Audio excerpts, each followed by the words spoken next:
Ok. Boa noite, pessoal. Sejam todos bem-vindos à nossa reunião hoje, a nossa palestra pelo Zoom, hoje com Geraldo Lemos Neto. Estou muito feliz com a presença de todos vocês. Obrigada, Geraldo, pela sua presença mais uma vez aqui no nosso grupo. Nós temos 2 grupos aqui presentes. Um que fica localizado em Ann Arbor, em Michigan, e o outro, o Grupo Sim, que fica em Farmington Hills, também em Michigan. E temos convidados aqui assistindo também. Bom, o Geraldo, eu vou pegar aqui, Geraldo Lemos Neto, dispensa a apresentação, mas eu vou falar aqui um pouquinho dele. Ele é dirigente da Casa de Chico Xavier, de Pedro Leopoldo, do portal e TV Saber Espiritismo e do Grupo Espírita Saber Amar de Belo Horizonte. Médium, psicógrafo, escritor, palestrante do Espiritismo e editor da Vinha de Luz Editora. E hoje vai falar para nós um pouco sobre a mediunidade de Chico Xavier. Geraldo foi amigo de muitos anos, né, do Chico, e conta para a gente tantos casos que aquecem nossos corações.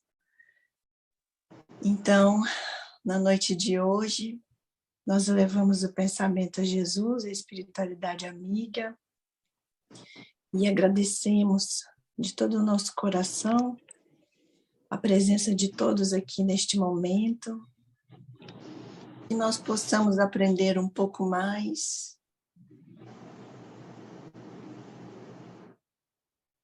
sobre todos os ensinamentos que Jesus nos trouxe e sobre esse querido irmão, nosso amigo, Chico Xavier. Graças a Deus que assim seja.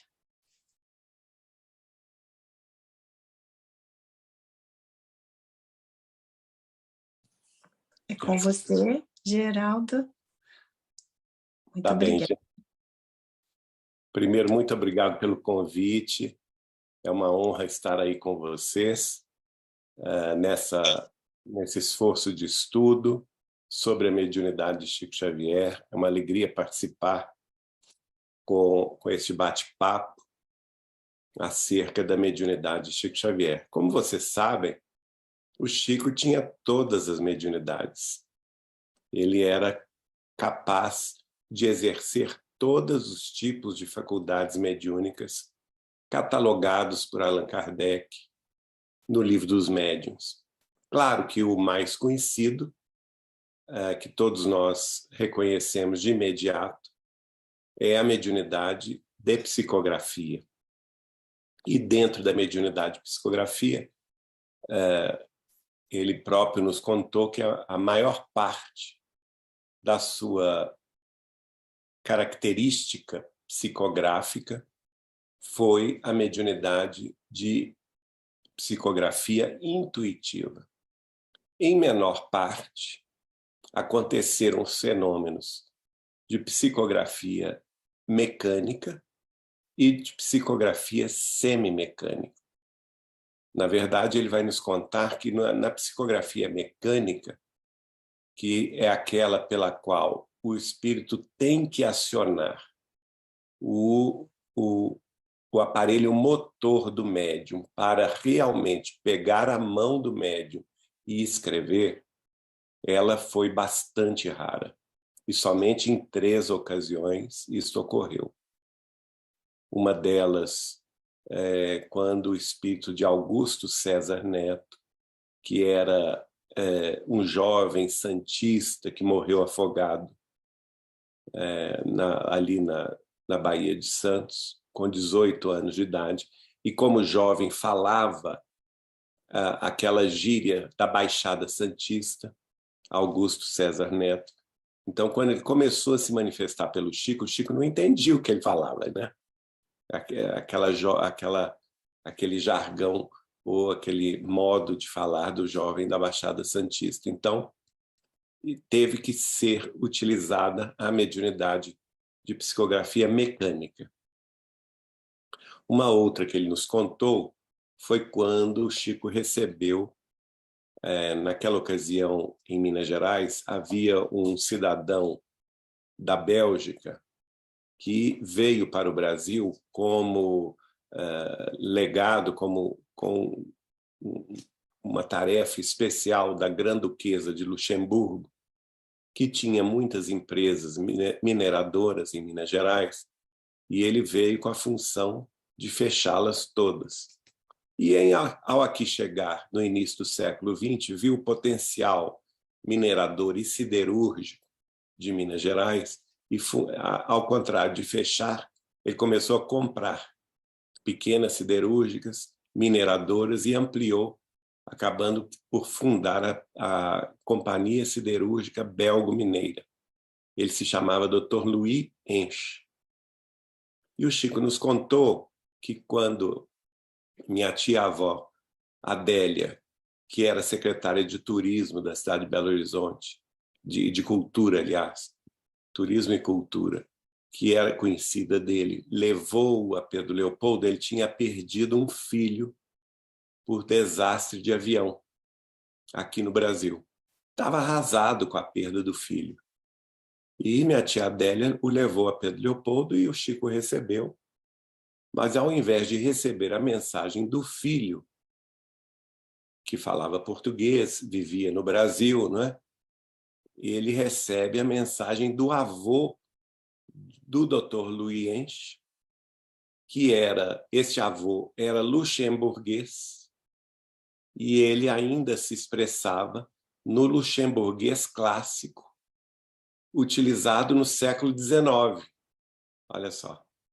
E o Chico me contou o seguinte: como ele, Chico Xavier, não teve em outras vidas contato com essa língua, que é uma mistura de holandês com flamenco, com francês, ele não teve condição de receber a psicografia por via intuitiva, e ela veio por via mecânica, né? E o avô do Dr. Louis Hensch escreve, parece que um total de 8 mensagens ao neto, que vai fazê-lo, naturalmente, convencer-se que a vida continua. Bom, agora vamos dar um pulo à infância de Chico Xavier. Ele começa a ter fenômenos mediúnicos desde muito criancinha. O primeiro deles, que vai se destacar com muita frequência, é a mediunidade pré-ciência. Ele pressentia os acontecimentos que viriam a seguir. Quem quiser conhecer a fundo esse tipo de mediunidade, tem que estudar o capítulo 16 do livro de Allan Kardec, A Gênese, os Milagres e as Predições segundo o Espiritismo. Nesse capítulo 16, Allan Kardec elabora, tendo em vista as informações dos espíritos superiores, uma teoria sobre a mediunidade de profecia, que ele chama de teoria da presciência. É muito interessante o estudo desse capítulo. Nós não vamos aqui entrar no estudo propriamente da mediunidade, não é? A não ser relatar os casos que Chico Xavier viveu com elas. E neste caso específico da presciência, ele nos conta que ele tinha 4 anos de idade e a mãe dele, ela tinha o hábito de sair, de colocar a cadeira no passeio da rua e olhar os 8 filhos brincando ali, junto da vizinha, que era minha tia bisavó, esposa do meu tio bisavô Eliseu Correia, chamava Cilia Correia. As duas se sentavam e a filharada ali brincando, né? Jogando bola, brincando de boneca, enfim. Mas o Chico, com 4 anos de idade, ele não queria brincar, porque ele pressentia que a mãe dele, Dona Maria de São João de Deus, iria partir, que ela não ficaria na terra. E o coraçãozinho dele já estava apertado com isso. Então vejam vocês que sensibilidade, né? Da criança Chico Xavier, que tinha essa capacidade de pressentir o que ia acontecer. E ele pedia licença à mãe. Ele me disse que a mãe tinha uma cabeleira preta, um cabelo muito liso, preto, muito bonito. Ele pedia licença para ficar. Ele não queria brincar, ele queria ficar ao lado dela, penteando a cabeleira dela. E essa recordação ficou com ele para o resto da vida, porque logo depois, quando ele completa 5 anos de idade, ela desencarnou. Outros fenômenos de presciência sempre ocorreram na vida de Chico Xavier. Logo quando ele começou na mediunidade, já com 17 anos de idade, ele me disse que ele tinha uma capacidade que, ao mesmo tempo, fazia com que ele visse o corpo da pessoa, amiga ou parente, ou mesmo os transeuntes da rua, que ele tivesse um raio-x, como se o olho dele fosse um olho de raio-x. E ele identificava exatamente o órgão defeituoso ou o órgão doente da pessoa. Ele sabia exatamente de que a pessoa iria desencarnar e qual a data da sua desencarnação. Ele tinha perfeito conhecimento disso. Só que ele sofria muito, porque imaginem vocês, nenhum de nós quer saber disso, não é? Um ente querido, uma mãe, um pai, um irmão, uma irmã, um parente ou um vizinho, a gente não quer saber o que a pessoa vai sofrer, ou de que ela vai desencarnar. E ele, então, logo que Emmanuel apareceu, isso durou durante alguns anos, os primeiros anos da mediunidade dele. Ele começou com 17 anos. Quando ele fez 21 anos, em 1931, Emmanuel apareceu pela primeira vez.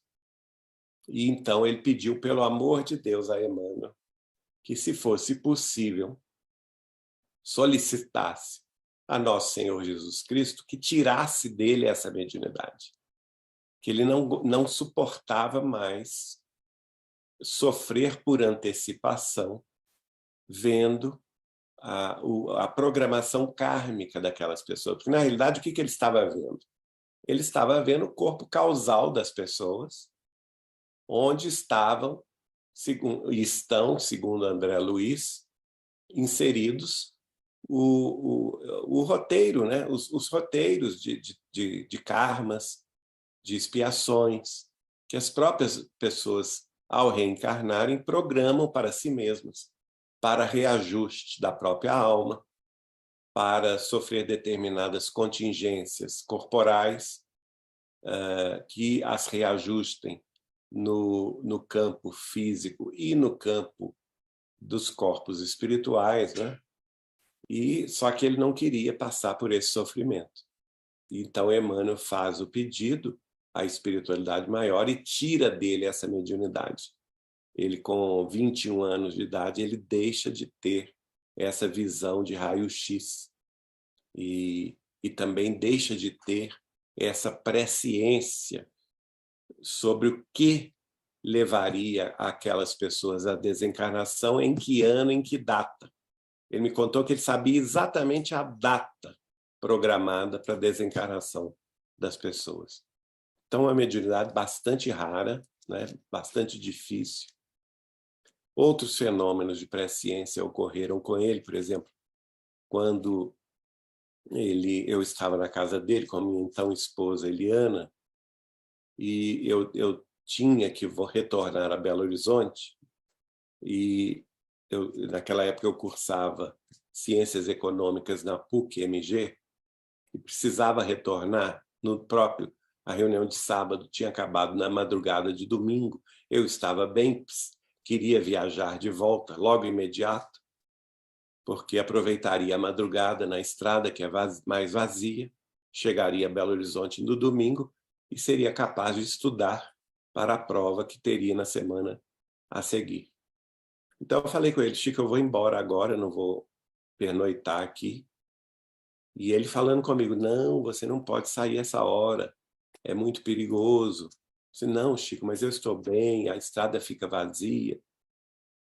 E ele muito temando comigo que eu não fosse, mas eu era mais teimoso. E falei, não, eu preciso ir, porque realmente se eu ficar aqui, Chico, eu me conheço, eu vou ficar conversando e vou deixar o estudo em segundo plano. E vou levar bomba na prova, de modo que eu prefiro ir. Aí, em determinado momento, ele fala comigo assim, então você vá, mas, ao se aproximar do início da descida da Serra das Alterosas, na altura do trevo da cidade de Campos Altos, você vai ver um homem vestido como guarda da Polícia Rodoviária Federal. E ele então se levantou, ele estava sentado na mesa, ele se levantou e ele fez o gesto. O homem fazendo assim com os braços, né, abertos, descendo os braços até as pernas, e ele repetiu esse gesto 3 vezes. Você vai ver este homem fazendo estes 3 gestos. Não pare, porque é coisa ruim. Vejam bem. E, na mesma hora, Eliana, que estava comigo, começou a chorar de medo, né? Ai, pelo amor de Deus, não vamos viajar, coisa nenhuma. E eu falei com ela assim, não, Eliana, nós vamos, porque agora nós vamos com a prece do Chico. Ô, Chico, você vai rezar por nós? Porque se você rezar por nós, eu vou. Eu confio na sua prece, na sua proteção. E ele falou comigo, não, meu filho, pode ir tranquilo que eu vou rezar daqui. E, de fato, gente, para vocês terem uma ideia, de Uberaba a esta parte da estrada, são cerca de 2h30, dependendo do trânsito, né, até 3 horas, praticamente metade do caminho, entre Uberaba e Belo Horizonte. E a gente tomou o veículo, começamos a conversar para eu não me adormecer na estrada, né, da madrugada. Eu estava lúcido, perfeitamente lúcido, e até já tinha me esquecido, eu e Eliana, da previsão do Chico, do tal homem, não é? Mas eu me lembrei assim que apareceu a placa, Campos Altos a 5 quilômetros. Aí eu gelei a alma, né? Eu falei assim, nossa, olha aí, está chegando a hora, né? Eu lembrei imediatamente, mas não falei nada com a Eliana, para ela não se lembrar. Mas foi impressionante, gente. Por quê? Exatamente no meio da estrada, no meio um pouco depois do trevo da cidade de Campos Altos, exatamente no ponto previsto por Chico Xavier, algumas horas antes, lá estava o danado do homem. Eu não sabia se o homem era encarnado, se era desencarnado, não me interessava, porque o Chico falou comigo, é coisa ruim, né? Se era da terra ou do além, não me importa. Eu sei que eu fiz ele fazia assim, ele fez exatamente 3 gestos, os mesmos gestos que Chico performou, né? Levantando-se, me mostrando o que aconteceria. E exatamente aí eu pensei, bom, eu tenho que fingir que vou parar o carro para ele sair da frente do meu carro, e de fato ele saiu. Quando ele veio na minha direção, saindo da frente do carro, aí, ó, pernas para que te quero, né? Pisei no acelerador, saí correndo a estrada fora. E até hoje não sei o que aconteceu depois, só sei que nós nos livramos dessa, graças a Chico Xavier. É a mediunidade de presciência, a capacidade de ver o futuro. Como ele teve também em grandes questões, né? Eu me lembro, na década de 80, ele muito sério, a gente lanchando, ele olhando assim para cima. E aí é um misto de mediunidades diferentes, que é a mediunidade clarividência, clareaudiência, clarividência por ver o espírito, clareaudiência por ouvir o espírito, conversar com ele pela mente, não é? E, ao mesmo tempo, presciência, porque ele estava conversando sobre o futuro, embora em menor medida essa última mediunidade, né? E ele vira-se para mim muito sério e pergunta assim: Geraldinho, você sabe me dizer o que seja multimídia? E eu falo com ele: Chico, eu não tenho a menor ideia, não entendo, não tenho a menor noção do que seja. Mas pela raiz da palavra, a gente pode depreender que seja a reunião de muitas mídias. Mas por que o senhor está me perguntando isso? E ele falou assim, em tom solene: porque os espíritos estão me dizendo aqui que chegará o dia em que a doutrina dos espíritos será divulgada em multimídia. Olha aí, hoje vocês aí em Michigan, eu aqui em Minas Gerais, outras pessoas do Brasil e do mundo acompanhando essa live, em multimídia. Só que naquela época não existia nada disso, não existia nem internet, gente. Na década de 80, não existia celular, não existia computador pessoal, não existia rede social. Então, realmente, ele tinha essas tiradas assim, que parecia que ele ia no futuro e voltava, não é?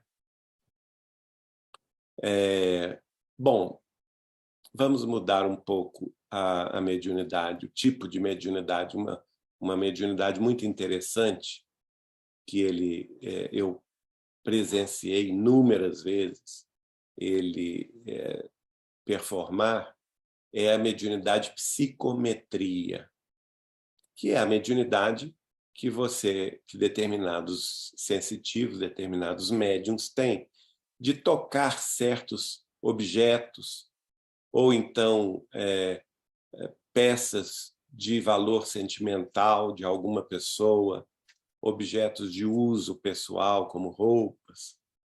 E no caso específico de Chico Xavier, isso era muito claro quando ele tocava, por exemplo, cartas que ele recebia, não é? Ele tinha uma tarefa que era chamada, ele denominava de tarefa do correio, que era o domingo dele de descanso, só para vocês terem ideia de como que era o domingo de descanso de Chico Xavier. Lembrando que no domingo de madrugada, a reunião que havia começado de psicografia no sábado, às 8 horas da noite, geralmente acabava às 4 horas da manhã do domingo, né?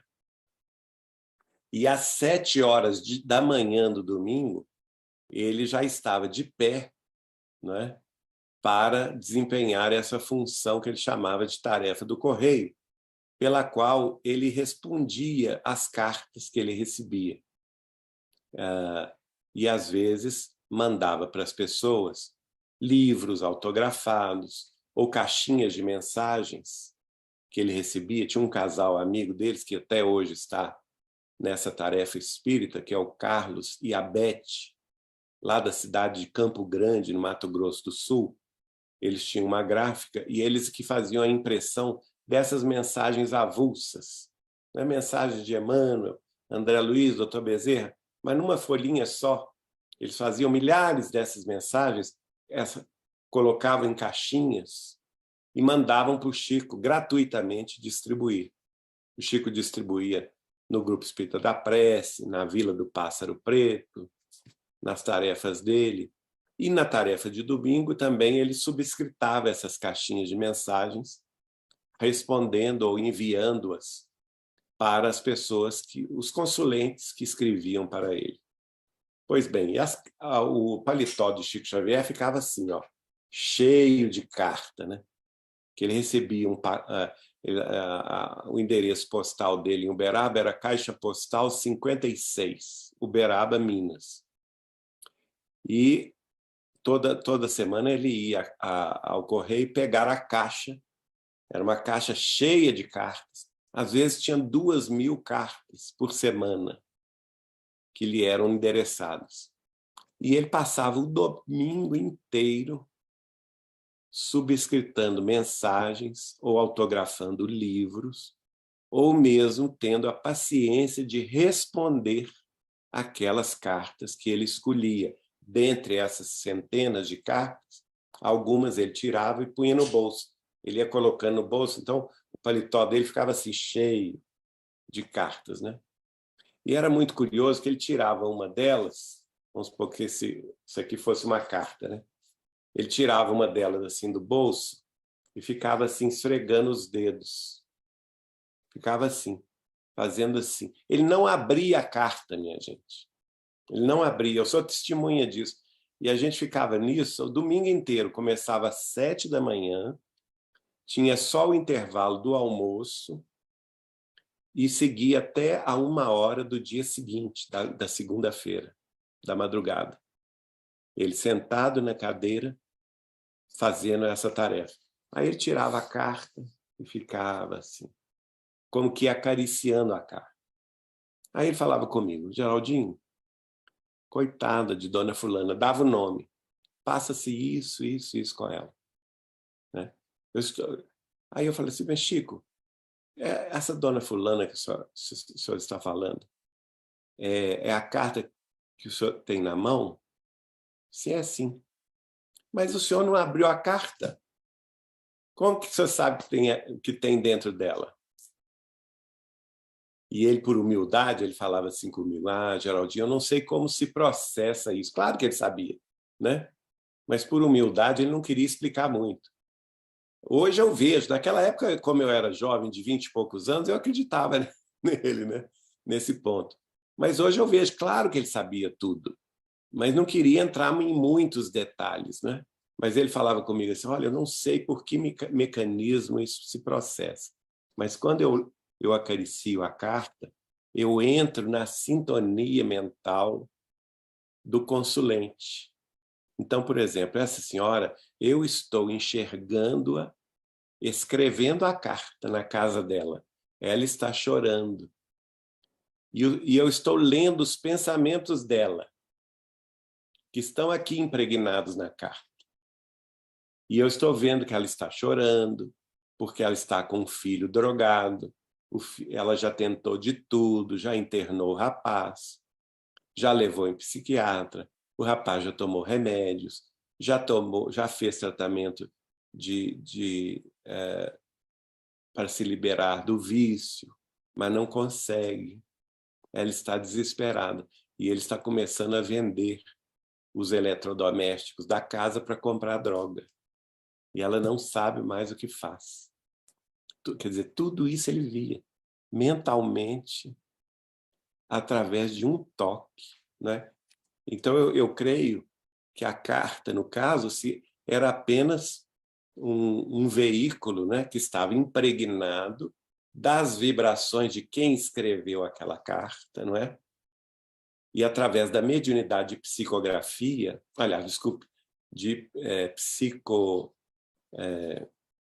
agora me fugiu o nome, psicometria, a mediunidade de psicometria, ele entrava na onda mental, não é?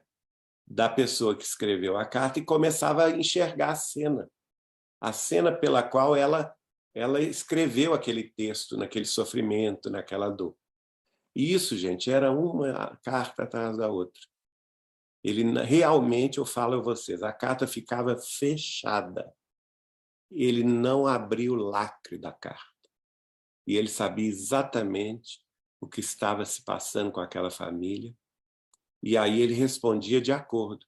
Aí mandava o livro de acordo, mandava a caixinha de mensagens. Ou, às vezes, quando o caso era mais grave, como o caso dessa senhora, ele mesmo subscritava uma resposta.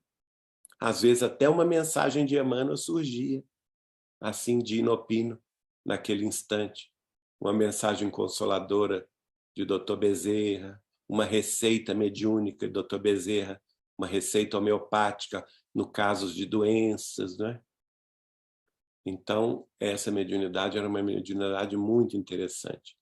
Ele, como vocês sabem, ele se tornou uma figura pública, muito conhecida, e, naturalmente, toda figura pública atrai também os malucos de toda a ordem, né? E chegou em dado momento, em Uberaba, que um maluco ficou gritando do lado de fora da casa dele para ele receber a mensagem da esposa, que havia partido. Só que o homem estava armado. E ele, como não recebeu a resposta, porque o Chico estava numa hora de descanso, não estava no centro espírita para receber mensagem, e o homem pulou o muro com a arma em punho e chegou a colocar o revólver na cabeça do Chico para ele psicografar a mensagem da esposa morta. Veja bem o que médium sofre, né? E o Chico, então, ficou com muito medo dessa situação, mas foi contornada. O assunto foi levado à Secretaria de Segurança da cidade de Uberaba e o prefeito da época houve por bem decidir que ele iria destacar um policial militar para proteger o Chico dessas invasões. Então, o Chico teve, a partir de determinado momento da sua vida em Uberaba, que foi provavelmente o início ou final, início dos anos 80 ou final dos anos 70, um guarda da polícia militar, lotado na prefeitura de Uberaba, que passou a cuidar da sua segurança pessoal, guarda armado. Era o Cido, Aparecido o nome dele. Ele dormia na casa do Chico Xavier. E também, às vezes, ele dirigia o carro do Eurípides, levando o Chico à cidade, para ir ao banco, para ir ao correio e tal. E o Cido nos contava isso, que em determinado dia, aliás, toda vez que o Chico ia no centro da cidade de Uberaba, ou para ir ao banco, ou para fazer alguma compra, ou mesmo passar no correio semanalmente, não é? Na volta, ele pedia que o Cido parasse numa banca de jornal, que era de um amigo do Chico. E ele comprava todos os jornais e todas as revistas, inclusive Contigo, essas revistas mais bobas, né, na época. Ele comprava todas. E todos os jornais também, da época, do dia. Aí o Cido ficava incomodado com isso, porque ele sabia que o Chico não tinha tempo para nada. E um dia ele falou com o Chico assim: Chico, seu Chico, o senhor vai me perdoar uma coisa, mas eu sei que o senhor não tem tempo para nada. A vida do senhor é cheia de compromisso, recebendo gente, indo para reunião, psicografando, fazendo caridade, recebendo as pessoas na sua casa para almoçar, para conversar, atendimento fraterno. Como? Para que o senhor gasta esse dinheiro todo comprando essas revistas todas, esses jornais? Eu sei que o senhor não vai ler, para que isso? Aí ele falou a mesma coisa para o Cido. Cido, não sei como se processa isso, mas eu não preciso ler nem as revistas, nem os jornais. Basta eu tocá-los com a mão, que automaticamente, por exemplo, no caso de uma revista, eu começo a ver o pensamento de um articulista que escreveu um artigo naquela revista. Aí eu vejo se vale a pena ou não continuar lendo. Tudo pelo pensamento, gente. Ele não abria a revista, né? Ou então o jornal. Aí, conforme eu vou ouvindo o articulista escrevendo o artigo, eu falo assim, isso não presta, jogo fora. Ou esse jornal não presta, jogo fora. Né? Então, não preciso ficar abrindo jornal para ler, nem coisa nenhuma. Que é a mediunidade psicometria, né? A mediunidade pela qual os objetos são imantados pelas forças pensamentais, são forças mento-eletromagnéticas, oriundas daqueles que as projetaram, não é? Sejam nos jornais, nas revistas, nas cartas, nos objetos de uso pessoal.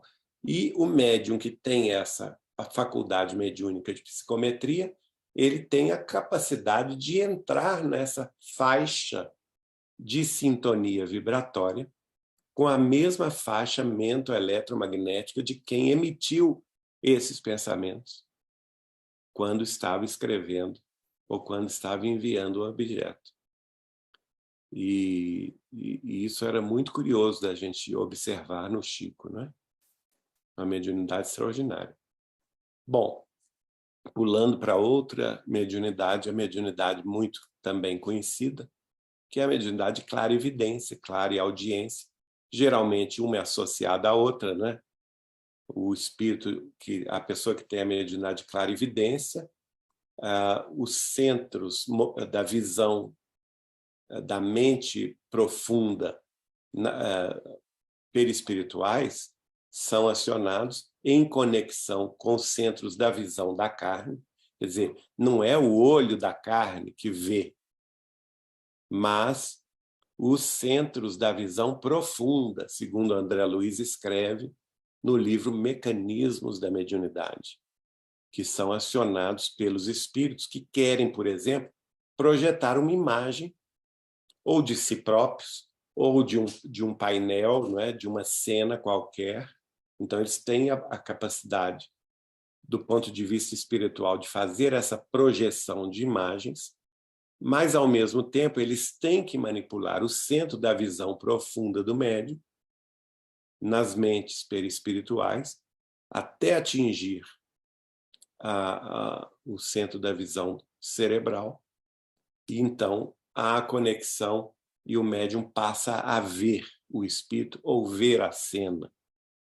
E associada a essa mesma mediunidade, a mesma coisa acontece com a audição, os centros profundos da audição, que no caso nosso, da nossa caixa craniana, se situa na clóquia, né, do ouvido, onde nós registramos as vibrações sonoras. A mesma coisa, os espíritos emitem aqueles sons com um determinado fim de impressionar os centros da audição profunda do médium, que acaba acionando a clóquia dele no corpo físico, e ele ouve o espírito falar. Pois bem, o Chico teve essa visão desde cedo, a clarividência associada à clareaudiência. Por quê? Desde quando ele era jovenzinho, de 4, 5 anos, a mãe dele partiu com 5 anos de idade, ele tinha, ela passa a se comunicar com ele. Ela conversa com ele, ele a vê, né? Ele conversa, ele a escuta, a vê. Então, a mediunidade, clareaudiência e clarividência associadas. Ele vê também os desencarnados de Pedro Leopoldo, os vizinhos. Eles passam a pedir ao Chico, criança, que passe uma mensagem para os parentes que ficaram na Terra. Isso causa uma comoção na família do Chico. O pai dele acha que ele é doido, quer interná-lo no hospital psiquiátrico em Belo Horizonte.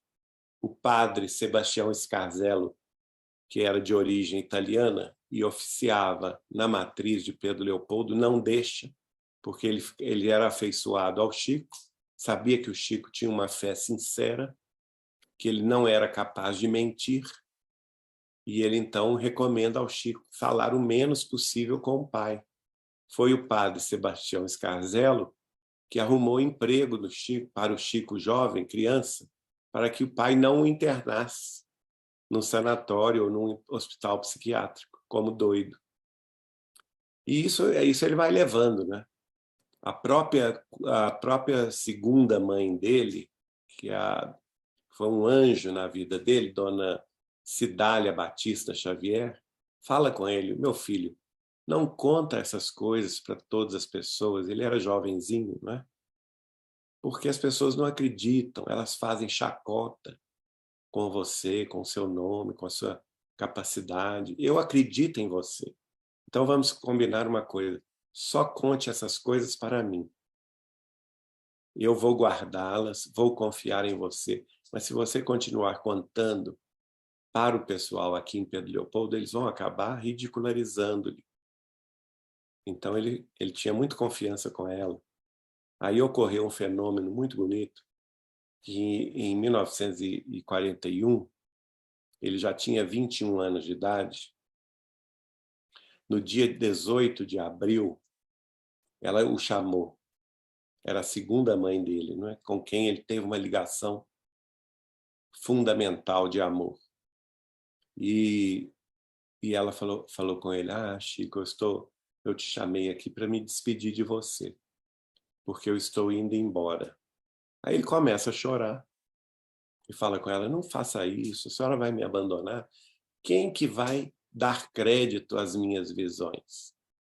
É com a senhora a única pessoa com quem eu me abro. Se a senhora partir, como eu ficarei? Aliás, eu falei errado, não é 41 não, é 1931. Ele tinha 21 anos, que ele era de 1910. Isso foi 18 de abril de 1931. Então, ela falou com ele assim, não, Chico, você fique firme na fé. A primeira coisa que eu vou fazer no mundo dos espíritos, quando lá chegar, é pedir a nosso Senhor Jesus Cristo que lhe mande um guia e protetor capaz de lhe amparar nessa tarefa que você definiu como sua, embora eu não a compreenda, eu não tenho capacidade para compreender o que se passa com você, mas eu vou pedir a Jesus que mande alguém para lhe amparar nessa tarefa. E, de fato, isso ocorre. Por quê? Um mês depois, ela desencarna no dia seguinte, no dia 19 de abril de 1931. E um mês depois, menos de um mês depois, no dia 7 de maio, Emmanuel aparece pela primeira vez a Chico Xavier. Quer dizer, as preces de Dona Cidália Batista foram ouvidas, né? E, naturalmente, Emmanuel, que estava a postos, assume a tarefa de amparar o Chico, ainda jovem na Terra.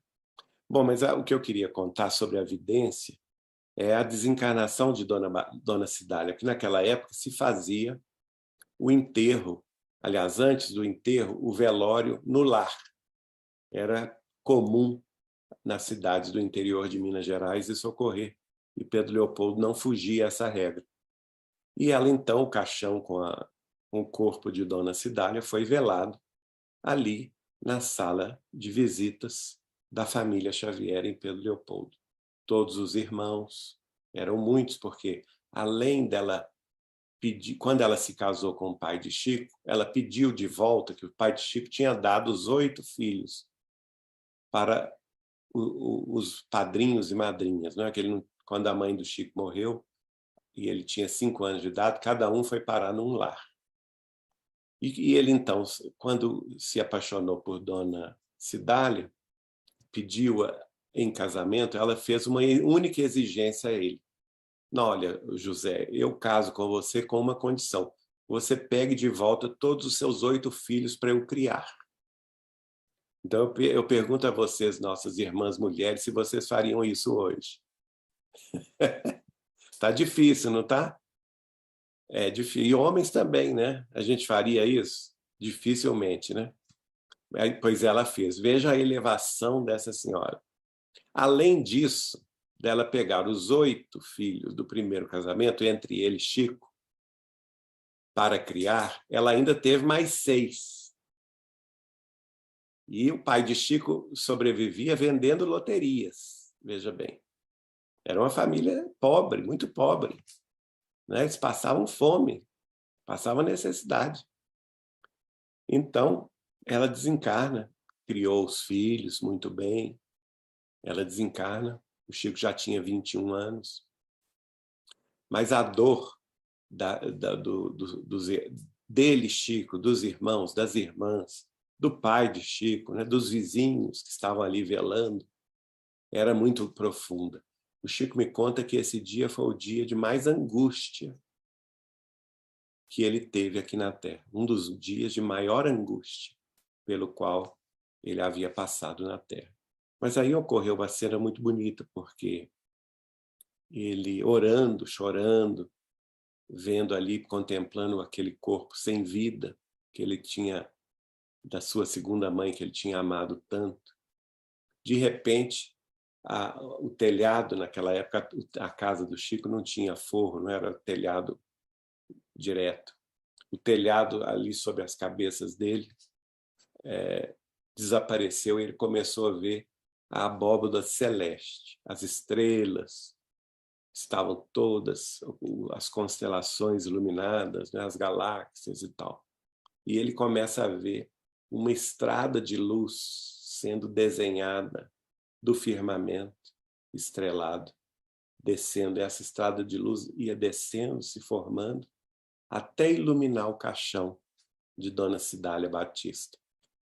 E ao iluminar o caixão de Dona Cidália Batista, ele começa a ouvir uma música celestial, como que dando hossanas à batalhadora que retornava, né, vitoriosa à vida espiritual.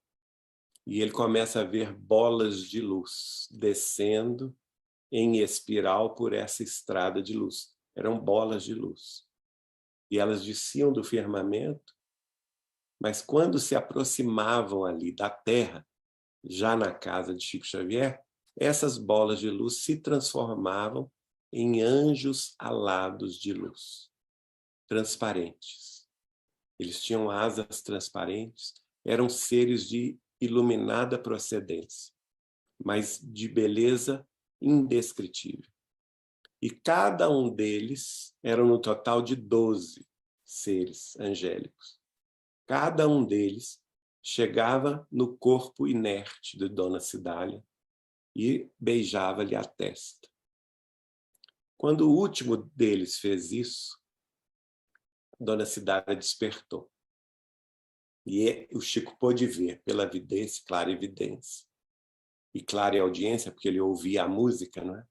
Ela despertou, ele pôde ver Dona Cidália se levantando do corpo. Ela deixou o corpo físico e o perispírito dela, então, lúcido, absolutamente lúcido, se senta no próprio caixão e olha para ele. E ela reconhece que ele estava vendo-a, não é? Ela tem imediata consciência de que o Chico estava acompanhando aquela cena toda. Ainda dá um adeuzinho para ele. Dizer que foi um adeuzinho, que foi uma facada no coração dele. Que ele queria ir junto com ela, né? Ele se sentiu nessa noite, ele me contou, foi a noite que ele sentiu maior solidão na Terra, a partida da sua segunda mãe. Então, ocorre um fenômeno muito bonito, porque esses 12 seres angélicos passam a beijar a mão dela, outra vez. Antes tinham beijado a testa para ela despertar, depois beijaram as mãos. E quando o 12º fez isso, ela se transforma num deles. Ela se transformou num ser angélico, diáfano, de luz, e inclusive com asas. E segue com eles para o firmamento afora, sabe lá Deus para onde, não é? No mundo espiritual superior. Então, a vitória de um espírito humilde, que na Terra não teve cultura, não teve informação, não teve recursos materiais, mas que foi uma mãe extremosa, capaz de criar 8 filhos da primeira mulher do seu marido, entre eles Chico Xavier, e ainda criar muito bem os seus próprios 6 filhos, e partir para o mundo espiritual superior como uma vitoriosa da luz. Então, o fenômeno de clarividência, clareaudiência do Chico esteve sempre muito presente na vida dele, não é? Claro que ele teve também experiências ditas desagradáveis que muitos de nós sairia correndo, né? Principalmente os mais medrosos, porque quem tem essa faculdade, a faculdade é neutra em si. Você vai ver o mundo dos espíritos e vai ver coisa boa e coisa ruim também. Eu me lembro de uma vez que ele me contou que ele estava já estava em Uberaba, psicografando, e de repente apareceu um espírito das trevas, muito feio mesmo.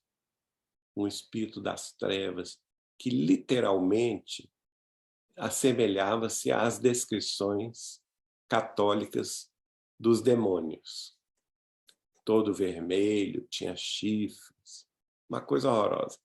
O olhar muito vermelho, muita raiva, rabo, não é? E ele chegou para o Chico e falou assim: o senhor é o senhor Francisco Cândido Xavier? E ele falou com ele, sim, senhor, sou eu, seu servidor. É o senhor que anda escrevendo livros, escrito pelos espíritos desencarnados, conhecido aí na Terra como Chico Xavier? Sou eu, sim, senhor. Então, se o senhor está escrevendo livros dos espíritos desencarnados, eu também quero escrever por seu intermédio. Aí o Chico pensou, e agora? Como é que eu faço? Meu Jesus, e agora? Não é?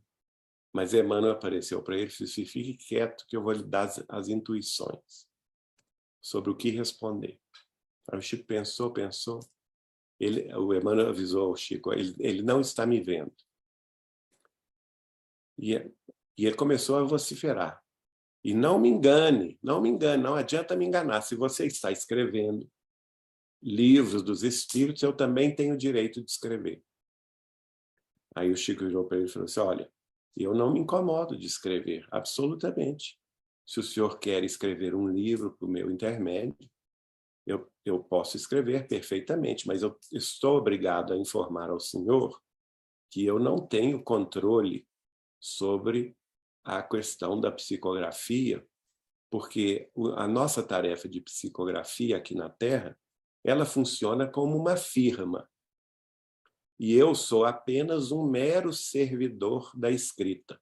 Eu sou apenas um escrivão qualquer, sem importância alguma. E essa firma tem um chefe. E se o senhor quiser escrever, e eu vou aceitar de bom grado a sua incumbência, mas o senhor não deve combinar comigo, o senhor deve combinar com meu chefe. Se meu chefe mandar que eu escreva, eu escrevo. Não tem problema algum. Ah, pois bem, muito bem. Qual é o nome do seu chefe que eu vou conversar com ele agora? Pois não, meu chefe é nosso Senhor Jesus Cristo. Aí diz que o homem explodiu de raiva. Né? Ah! Gritou com ele. Chico Xavier, com você eu já vi que não tem jeito mesmo, né? E saiu bufando, pondo fogo pelas ventas, segundo Chico. E foi embora. Fulo da vida. Né? Mediunidade, clarividência e clareaudiência. Extraordinária, né? Outro tipo de mediunidade que o Chico teve, que é pouco conhecida, é a mediunidade de materialização. Eu, por exemplo, mediunidade mais ampla, ela se chama de efeitos físicos. Né? Então, efeitos sonoros, como batidas, efeitos de cheiros, como cheiros de perfumes, cheiros de éter, mediunidade também de fluidificação das águas. Esse tipo de efeitos eu presenciei durante quase 21 anos. Então, por exemplo, a gente levava um vidro de água mineral, um litro de água mineral fechado, né, sem gás, 1 litro de água mineral natural, e punhamos, de princípio a gente pedia o Chico para fluidificar. Depois eu vi que nem precisava pedir. A gente só deixava em cima da geladeira dele, gente, dentro daquele, o vidro fechado, ninguém abria o vidro, se materializava um líquido leitoso lá dentro. Né? Que vinha do mundo espiritual, a gente não sabe de onde.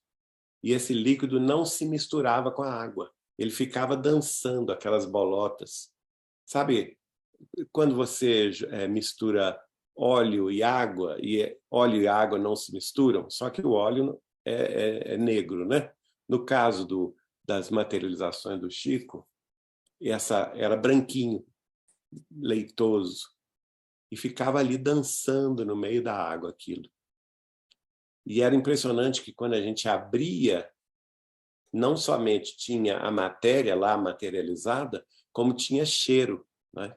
Comumente, ele dizia, quando era cheiro de rosas, era a manifestação de 2 espíritos, o espírito de Meimei ou o espírito de Isabel de Aragão, rainha santa de Portugal e Algarves do século XIII, que nós conhecemos como veneranda, o espírito de veneranda de nosso lar, né? Que ela tinha esse fenômeno de cura através das rosas. E quando era o efeito de éter, normalmente era o espírito da enfermeira Sheila, a enfermeira alemã, que usava o nome de Sheila para se manifestar através do Chico. E ele falava conosco, tira, lá em casa tinha aqueles filtros de barro, né, que filtravam a água, ficava geladinha. E o Chico falava conosco, olha, pega um copinho só, pequeno, dessa água fluidificada e joga no filtro, que quando você jogar no filtro, ela vai multiplicar-se lá. Então, às vezes, 1 litro de água fluidificada pelo Chico, materializada pelo Chico, durava um mês inteiro lá em casa. E não só no cheiro, mas no gosto. Tinha o gosto de rosas ou o gosto de éter. E ele explicava, quando o gosto era de éter, ou cheiro de éter, é porque nós tínhamos algum problema físico que estava sendo tratado pelos espíritos. O Dr. Bezerra, o André Luiz ou a própria Sheila estava tratando algum desajuste físico. Agora, quando fosse o cheiro de rosas, não, estava tudo bem, estava tudo tranquilo. Mas eu não vi, mas meus parentes de Pedro Leopoldo viram, né, durante 3 ou 4 anos, entre 1949 e 1953, o Chico conheceu o médium Peixotinho, que era um médium de materialização fantástico, né? Sou amigo das filhas dele, a Alcione Peixoto, por exemplo, e ele tinha uma facilidade tremenda de externar o ectoplasma, e os espíritos usavam o ectoplasma dele para se materializar, visivelmente, né? E o Chico, quando conheceu, ficou muito feliz e falou comigo o seguinte, que ele ficou feliz, porque ele teve certeza que ele não era doido. Porque antes ele participava das reuniões como médium, via os espíritos, conversava com os espíritos, depois acabava a reunião e falava com as pessoas lá em Pedro Leopoldo. Você viu o Dr. Bezerra? Ninguém tinha visto. Você viu o Emmanuel? Ninguém tinha visto. Aí ele pensava assim, gente, mas não é possível. Será que não tem um médium que me acompanha nas visões, né? Aí, quando houve o Peixotinho foi a Pedro Leopoldo e os espíritos se materializaram de forma luminosa e visível para todos, e todo mundo viu, não é? E ao final da reunião, todo mundo veio comentar com ele, Chico, que beleza, você viu André Luiz, você viu Bezerra, você viu o Zé Grosso, como é que ele é alto e tal. Aí ele pensou, bom, agora eu tenho certeza que eu não sou doido mesmo. Porque todo mundo está vendo, que beleza. Aí ele resolveu experimentar com ele se ele tinha essa faculdade de materialização dos espíritos. E, de fato, teve, né? Foram esses 3, 4 anos, entre 49 e 53, em Pedro Leopoldo, lá no local dessas reuniões, é lá na casa de Chico Xavier, que hoje a gente dirige. Foram feitas essas reuniões na casa dele. E ele entrava em transe profundo, e nós temos os relatos da minha família, do Arnaldo Rocha, do Martins Peralva, né? Que os espíritos se materializavam totalmente luminosos, o espírito de Meimei, o espírito da médium Ambrosina, do livro, se não me engano, Missionários da Luz, o espírito de Sheila, o espírito de Dr. Bezerra. O último deles foi o espírito de Emmanuel, que, segundo os relatos do Peralva, Martins Peralva, e do Arnaldo Rocha, que estão no meu livro Chico Xavier, Mandato de Amor, o Emmanuel se materializou como senador romano, Públio Lentulus, vestido com a túnica do Senado, né? Ele portava na mão direita uma tocha acesa, não é? Que iluminava o ambiente inteiro. O coração do Emmanuel tinha o Cruzeiro do Sul, que também iluminava toda a sala, não é? E o braço esquerdo estava dobrado, a túnica romana sobre o braço, e na mão materializado um exemplar do Evangelho segundo o Espiritismo também, e os caracteres do título luminosos, o Evangelho segundo o Espiritismo iluminado. E o Emmanuel, então, acabou com a brincadeira, porque ele disse assim, mais ou menos nesses termos. Olha aqui. A materialização de espíritos pode, em alguma medida, deslumbrar alguns poucos olhos e até mesmo curar alguns poucos corpos físicos doentes aí na Terra. Por esta razão, o médium Xavier está proibido a partir de hoje de continuar com essas reuniões. E focalizar todo o seu potencial mediúnico na psicografia.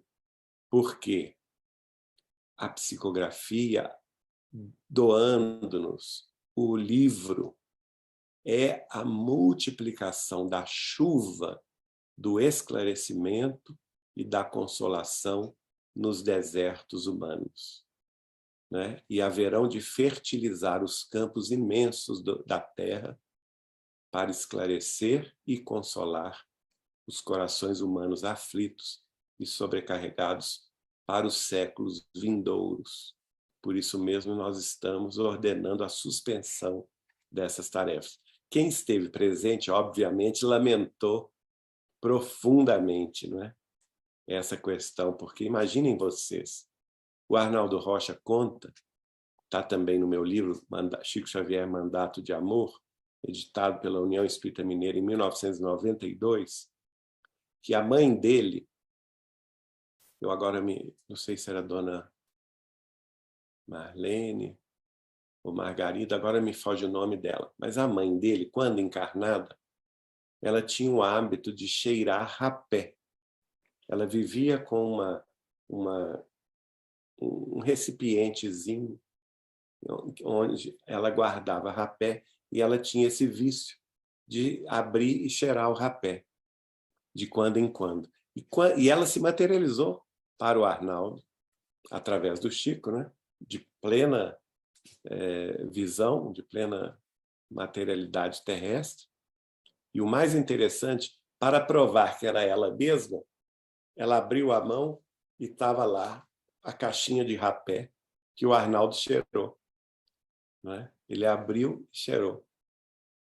A Wanda Joviano nos contou, por exemplo, que numa dessas reuniões o espírito de Sheila se materializou plenamente e virou-se para ela e falou assim: Wanda, você gosta muito de determinada música. Se não me engano, era de Beethoven. E você, naquela época, tinha aqueles long plays, né? Aqueles gramofones antigos, né? Onde se tocavam aqueles long plays. Então, eu quero te dar um presente. Nós vamos materializar para você a música de sua preferência, de Beethoven. Aí elas materializaram um long play e entregaram para ela, para a Wanda Joviano. E ela foi tocar no gramofone e ouviu a música. A música estava lá. Olha que maravilha, né? Então, é um fenômeno pouco conhecido, que durou 4 anos, um pouco menos de 4 anos, 3 anos e meio, da mediunidade de materialização de Chico Xavier em Pedro Leopoldo. Sem contar também os fenômenos que eram muito comuns quando ele dava passes. E ele não controlava. Muito interessante, porque saía aqui da mão dele, do centro da mão dele, um líquido que tinha o cheiro de rosas mesmo. Era um perfume de rosas. Saía, minava da mão dele. E às vezes pingava. E ele ficava com vergonha, ele fechava a mão, ele tentava esconder. Ficava tentando esconder. Aí, certa vez, uma amiga nossa e dele, que está encarnada até hoje, a dona Suzana Maia Mozinho, falou com ele assim: Chico, posso lhe perguntar uma coisa muito, muito íntima? Eu sei que você não gosta de falar sobre isso. Pode, não tem problema, Suzana. O que é? O que você sente quando o perfume mina da sua mão? Aí ele olhou para ela e falou assim: Suzana, eu sinto vergonha. Eu sinto vergonha. E, de fato, certo dia eu estava muito cansado muito mesmo, porque eu tinha, nessa ocasião, eu trabalhava 2 períodos, de manhã e de tarde, à noite fazia faculdade de economia, além das tarefas espíritas, que não são poucas, né? E ainda assim, fui a Uberaba dista a Belo Horizonte 500 quilômetros, e de carro, eu fui de carro, dá 5, 6 horas, dependendo do trânsito, e cheguei muito cansado, quinta-feira à noite, na casa do Chico, muito cansado. E ele, assim que ele saiu do quarto e me viu, ele, como se me tirasse o raio-x, né? Ele viu que eu estava exausto, que eu não ia aguentar nada naquele final de semana, que eu queria mais uma cama para dormir o final de semana inteiro e acordar segunda-feira. Essa era a minha disposição, né? E ele, então, veio na minha direção e fez assim, me deu a mão assim, cruzou a mão assim e segurou, mas segurou com força. E eu comecei a sentir, entrando na palma da minha mão, algo físico mesmo, não era uma coisa espiritual, não, era algo físico, era uma matéria que entrava dentro de mim, entrava mesmo, né? Como que me energizando. Imediatamente eu me tornei eufórico. Toda a energia que me faltava, instantaneamente, me foi completada pelo Chico. E foi maravilhoso, porque eu comecei a sentir uma euforia orgânica, mas ele não largava a minha mão, não largava. Enquanto não acabou essa transfusão mesmo de forças, que era da palma da mão dele para a minha, ele não me largou. E eu consegui participar de todas as reuniões, madrugada adiante, né? Sexta-feira, à noite, até a madrugada de sábado, sábado de tarde a distribuição, sábado à noite até a madrugada do domingo, a tarefa do correio no domingo, até segunda-feira de manhã, quando fui embora para Belo Horizonte. E foi interessante porque durante uns 10 dias, mais ou menos, eu podia lavar essa mão. Uma mão você não sentia nada, absolutamente nada. Eu lavava, tinha a mão, tinha cheiro de sabonete. A outra, que eu podia lavar, tomar banho e tudo, tinha o cheiro da rosa do Chico Xavier. O cheiro do perfume da mão do Chico Xavier ficou impregnado na minha mão por uns 10 dias, mais ou menos. Podia tomar banho, podia lavar com sabonete, não saía. Ou seja, é uma matéria de outro plano, não é? Que não está sujeita às questões básicas aqui da matéria terrestre. De modo, gente, que se a gente for falar de Chico Xavier, não termina nunca. E falar da mediunidade dele, note bem que eu não falei sobre a psicografia consoladora, não é? Centenas e centenas, milhares de cartas consoladoras que ele recebia, e era muito impressionante isso. 2 vezes por semana em Uberaba, em Pedro Leopoldo eram 3, porque tinha também a reunião de segunda-feira à noite. Não falei da mediunidade de psicofonia, que é a mediunidade falante. Ele recebia os espíritos pela fala.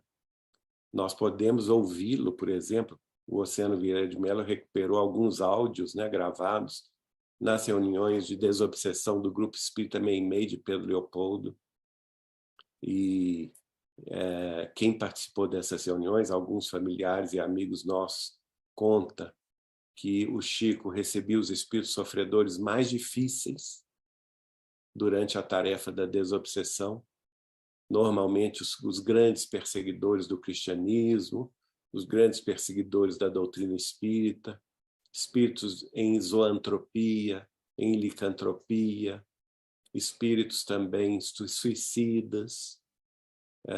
As tarefas mais difíceis eram recebidas pelo Chico como caridade, não é? Nós sabemos que essa mediunidade, na tarefa da desobsessão, é a caridade em ação, para confortar e libertar esses espíritos das sombras que os envolvem. E logo no final da reunião, vinha um benfeitor, ou Emmanuel, ou André Luiz, ou Bezerra de Menezes, ou Neio Lúcio, o próprio irmão do Chico, José Xavier, que dava a mensagem, às vezes um poeta, não é? sobre poesia também, ele vai me dizer que grande parte dos poemas que ele recebeu não foram psicografias, foram mediunidade, clarividência e clareaudiência. Ele via o poeta declamando, ouvia o poeta declamando, pegava o papel e anotava o poema declamado por Augusto dos Anjos, por Alfonso de Guimarães, Olavo Bilac, João de Deus, e assim sucessivamente. De modo que é uma multiplicidade de funções, de tarefas, que gloriosamente, em nome do Cristo, ele soube com muita humildade, apagando-se, sem nunca querer aparentar coisas que não aconteciam. Ao contrário, o Chico era, eu digo isso sempre, muitos médiuns, entre aspas, pretendem aparentar uma mediunidade que não tem. Às vezes até entram no campo da mistificação, do animismo, né? Para se colocar na posição de médium. E Chico Xavier as tinha em máximo grau, todas elas, e ele fazia o contrário, ele fazia questão de se apagar, sempre, sempre fazia questão de se apagar. Dona Wanda Joviano, por exemplo, ela conta um caso, e numa dessas reuniões de materialização, estava um calor danado em Pedro Leopoldo, e o Chico, antes da reunião, ele deitado já no leito, onde ele ia entrar em transe profundo, ele pediu que trouxessem a ele vários cobertores, que ele não iria iniciar a tarefa antes de ser, que ele estava sentindo frio. Mas ninguém entendeu, falava com ele, Chico, mas não é possível, está um calor, você vai morrer se a gente colocar cobertor em cima de você. Mas ele, teimoso, falou, não, eu quero vários cobertores em cima do meu peito. Então eles arrumaram ali, na vizinhança e tudo, puseram vários cobertores em cima dele. Mas aí ela me disse, aí nós fomos ver por quê. Era a humildade dele, porque assim que a sessão começou de materialização, o corpo do Chico Xavier explodiu em luz. Era pura luz. No fundo, ele sabia que algo ia acontecer nesse campo e ele tentou se abafar com os cobertores. Mas só que a dona Wanda nos contou que não adiantou coisa nenhuma, porque os cobertores não foram obstáculo para a luz que emanava do coração de Chico Xavier. Não é? Ele se transformou num fenômeno luminoso que assombrou todo mundo. Uma grande amiga nossa também, que frequentou muitos anos o Chico, é a dona Terezinha de Castro, do Rio de Janeiro. Ela fundou, a pedido de Emmanuel, no bairro de Botafogo, no Rio de Janeiro, o Seara de Amor e Luz, Grupo Espírita Seara de Amor e Luz, que o Chico brincava com ela, que era o sal da terra, né? Seara de Amor e Luz. E ela ia a Uberaba, ela conheceu o Chico em Pedro Leopoldo, depois passou a ir a Uberaba, e numa das vidas dela, ela nos conta isso, eu tenho isso gravado, ela nos contou isso com muita emoção. O Chico fazia a distribuição aos carentes no sábado à tarde. E nesse dia caiu uma tempestade em Uberaba, uma tempestade imensa. E as pessoas que normalmente frequentavam com seus carros, né, e as ajudas que elas iam levar desapareceram. Que espírita tem medo de chuva, parece que é feito de açúcar, né, que vai se desintegrar. Então eram só 2 carros, era o Chico Xavier, mais ela, com Eurípides e meu cunhado, o Vivaldo, num carro, e no outro carro, o seu Otoniel, com a esposa dele, que eram companheiros lá do Grupo Espírita da Prece. E os 2 carros foram para a periferia de Uberaba. Mas ela ficou preocupada, porque a chuva não parava, aquela chuva torrencial. E ela ficava pensando, como que nós vamos descer? O Chico vai pegar uma pneumonia. Ele descer do carro, o guarda-chuva não vai adiantar. E ela preocupada com esses pensamentos normais que nós temos, né? Só que ao se aproximar o carro da vila, que não chegava a ser uma favela, mas era uma vila mais pobre, de Uberaba, ela começou a ouvir a batida de latas e panelas, pá, pá, pá. E ela se preocupou, como ela era do Rio de Janeiro, ela ficou preocupada com a questão de violência, né? Violência urbana, se estava tendo algum tipo de protesto ou de confusão mesmo entre os habitantes ali da vila. E ela ficou com medo e falou com o Chico: Chico, eu não acho conveniente que nós desçamos com isto. Parece que há uma confusão na vila. E ele falou com ela, disse, ô Terezinha, não preocupa com isso não. Nós estamos com Jesus, não preocupa. São nossos irmãos. E ela então, aí ele abriu a janela para ela ouvir. A chuva descendo. Aí ele falou com ela, ouça. Aí ela começou a ouvir. Na verdade, quando eles viram os carros chegando no meio da tempestade, aqueles 2 únicos carros, o pessoal que estava acostumado a receber toda semana ajuda, começou a gritar, viva Jesus! Viva Jesus! E aquilo ela se emocionou tremendamente e o Chico começou a chorar de alegria. Assim que o carro parou, ele saltou do carro no meio da chuva, não esperou guarda-chuva, não esperou nada, foi pegar o pacotão de pães, né, que ele havia levado para distribuir a eles. Outros companheiros foram pegar o café com leite, alguns mantimentos que eles estavam levando, e o povo veio descendo o morro, né, e gritando e batendo panela, viva Jesus, a alegria do povo de ver o Chico Xavier chegando. E ela ficou tão emocionada com isso, porque ela viu o Chico ficar tão feliz no meio daquela gente miserável, daquela gente pobre, humilde, desesperançada, que ele se tornou um sol de luz no meio da tempestade. E ela nos conta que ela ficou tão comovida, que ela se ajoelhou na lama, aquela terra vermelha de Uberaba, na chuva virou uma lama vermelha. Ela se ajoelhou na lama para agradecer a Jesus a chance dela presenciar essa cena de ver Chico Xavier transfigurado em luz ao ouvir o povo clamando por Jesus. E ele, então, com muita emoção, ele partia o pão como dando em comunhão, não é? E partiu um naco de pão e deu a ela.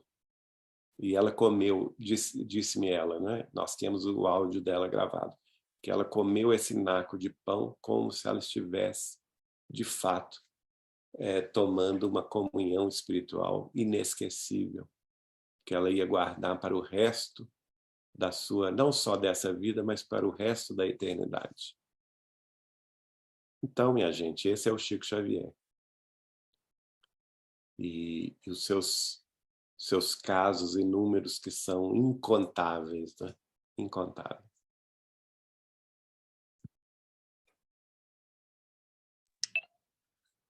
Que lindo! É muito lindo, Geraldo. É muito emocionante, né? Realmente. A gente fica emocionado aqui com os casos. Te agradeço profundamente, mais uma vez, a sua presença, de todo mundo aqui. Obrigado, Lidiane. Muito obrigada pela segunda vez, né, que você está aqui com o nosso grupo, participando. A gente fica muito feliz, viu? Muito obrigada. Eu que agradeço o carinho de vocês. Vou pedir... você quer fazer a oração de encerramento ou posso pedir alguém para fazer? Vamos pedir outra pessoa? Tá bom, vamos. Tá bom? Vou pedir o Ivo para fazer. Pode fazer para a gente? Obrigada. Obrigado. Posso, sim. Primeiro, agradecer mais uma vez ao amigo Geraldo pelo compartilhamento das experiências. Essas experiências maravilhosas realmente são conviver com com um espírito iluminado como o dele, realmente foi uma coisa assim espetacular.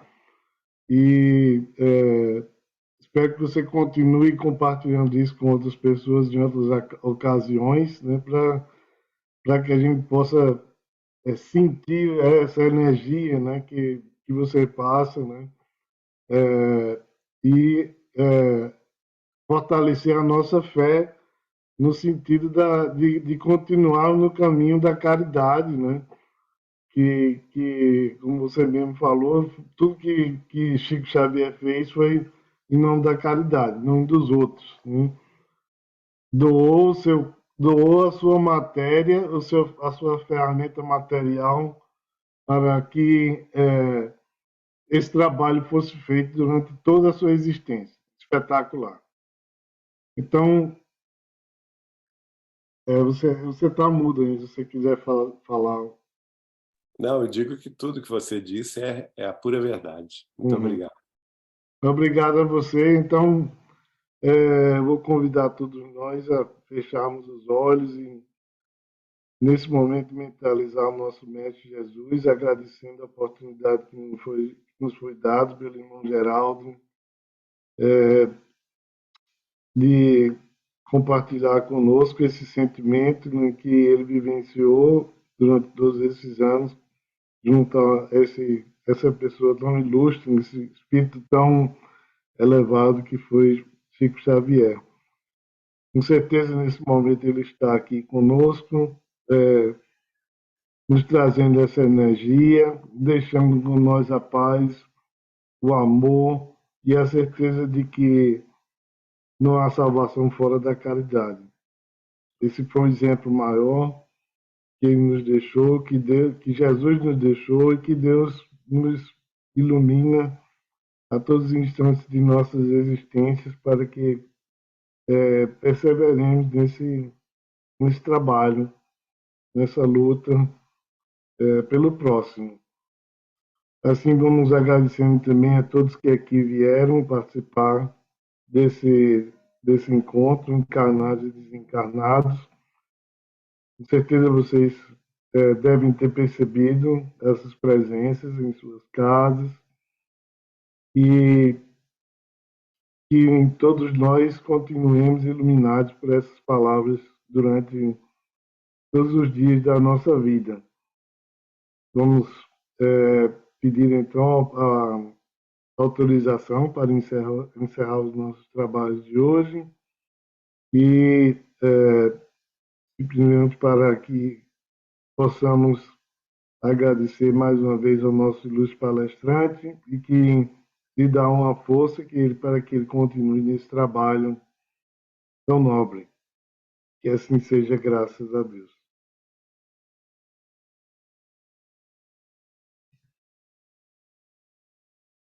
Assim seja, pessoal. Muito obrigado. Beijo no coração. Até a próxima. Boa noite. Obrigado, Geraldo. Obrigado. Obrigada. Obrigado. Tchau. Tchau, tchau.